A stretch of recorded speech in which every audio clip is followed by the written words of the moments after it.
வணக்கம் நண்பா. இந்த வீடியோல நம்ம என்ன பார்க்க போறோம்னா, பச்சோந்திகள்ங்கிறது தன்னோட கலரை ஏன் மாட்டிக்கிட்டே இருக்குன்னு இந்த வீடியோல பார்க்க போறோம். இந்த சேனல் உங்களுக்கு பிடிச்சிருந்தேன்னா கீழே இருக்க சப்ஸ்கிரைப் பட்டனையும் பக்கத்துல இருக்க பெல் ஐகானை கிளிக் பண்ணி வச்சுக்கோங்க. அப்பதான் அடுத்தடுத்த வீடியோஸ் உங்களை வந்து சேரும். பொதுவாகவே இந்த பச்சோந்திகள்ங்கிறது தன்னோட கலரை மாத்துறதுக்கு என்ன காரணம்னா, தன்னோட உடல் வெப்பநிலையில மாற்றம் ஏற்படும் போதுதான் இப்படி இந்த கலருங்கிறது மாறுது. அதாவது பச்சோந்தியோட தோலுங்கிறது ஒரு மஞ்சள் நிறமா இருக்கும். ஆனா அதோட உடம்புக்குள்ள நானோ கிறிஸ்டல்ஸ் சொல்லக்கூடிய சின்ன சின்ன பார்ட்டிகல்ஸ் இருக்கும். இந்த நானோ கிறிஸ்டல்ஸ்ங்கிறது ஒளிய பிரதிபலிக்க செய்யும். சூரிய ஒளிங்கிறது 7 கலர்ஸால சேர்ந்தது. அதாவது violet, indigo, blue, green, yellow, orange, ரெட்னு இப்படி 7 கலர்ஸால சேர்ந்தது. இப்போ இந்த சூரிய ஒளிங்கிறது இந்த நானோ கிறிஸ்டல்ஸ் மேல பட்டு அந்த நானோ கிறிஸ்டல்ஸ் ஒளிய பிரதிபலிக்கிறதுனாலதான் இந்த பச்சோந்திங்கிறதோட நிறம்ங்கிறது மாறுபட்டுக்கிட்டே இருக்கு. இப்போ பச்சோந்திகளை ஏதாவது பறவைகளை வேட்டையாடுறதுக்காக வந்ததுன்னா இந்த பச்சோந்தியோட உடல் வெப்பநிலைங்கிறது அதிகரிக்கும்.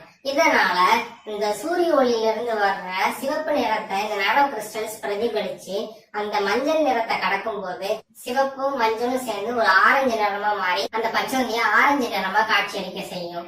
இதே பச்சோந்திங்கிறது ஒரு தூங்குற நிலையில இருக்கும் போது அதோட உடலின் வெப்பநிலைங்கிறது குறைவா இருக்கும். இதனால சூரியன்ல இருந்து வர்ற அந்த ப்ளூ லைட்டை மட்டும் இந்த நானோ கிறிஸ்டல்ஸ்ங்கிறது பிரதிபலிக்க செய்யும். இந்த ப்ளூ கலரும் மஞ்சள் நிறமும் சேர்ந்து அந்த பச்சோந்திய ஒரு பச்சை நிறமா காட்சியளிக்க செய்யும். உங்களுக்கு டவுட் வரலாம், இந்த நானோ கிறிஸ்டல்ஸ்ங்கிறது ஏன் உடல் வெப்பநிலை அதிகமாகும் போது ரெட் கலரையும் உடல் வெப்பநிலை கம்மியாகும் போது ப்ளூ கலரையும் மட்டும் ரிஃப்ளெக்ட் பண்ணுது?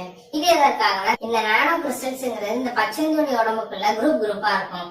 இப்படி இந்த நானோ கிறிஸ்டல்ஸோட இடைவெளிகள் மாறுபடும் போதுதான் அது வெவ்வேறு கலர்ஸை ரெஃப்ளெக்ட் பண்ணும். அதாவது இப்போ நானோ கிறிஸ்டல்ஸ்ங்கிறது ஒவ்வொன்றும் சேர்ந்து இருக்கும் போது அது ப்ளூ கலர் லைட்டை ரெஃப்ளெக்ட் பண்ணும். ஆனா இந்த நானோ கிறிஸ்டல்ஸ்ங்கிறது அங்கங்க தனித்தனியா கொஞ்சம் இடைவெளி விட்டு இருக்கும் போது அது ரெட் கலர் லைட்டை ரெஃப்ளெக்ட் பண்ணும். இப்படிதான் இந்த நானோ கிறிஸ்டல்ஸோட இடைவெளியை பொறுத்துதான் இந்த கலருங்கிறது அந்த பாடி டெம்பரேச்சர்னால ரெஃப்ளெக்ட் ஆகப்படுது. இந்த வீடியோ உங்களுக்கு பிடிச்சிருந்தேன்னா மறக்காம லைக் பண்ணுங்க, உங்க ஃப்ரெண்ட்ஸோட ஷேர் பண்ணுங்க, உங்க கருத்து என்னன்னு கீழே கமெண்ட்ல சொல்லுங்க. மேலும் இந்த சேனல் சப்ஸ்கிரைப் பண்ணுங்க. நன்றி, வணக்கம்.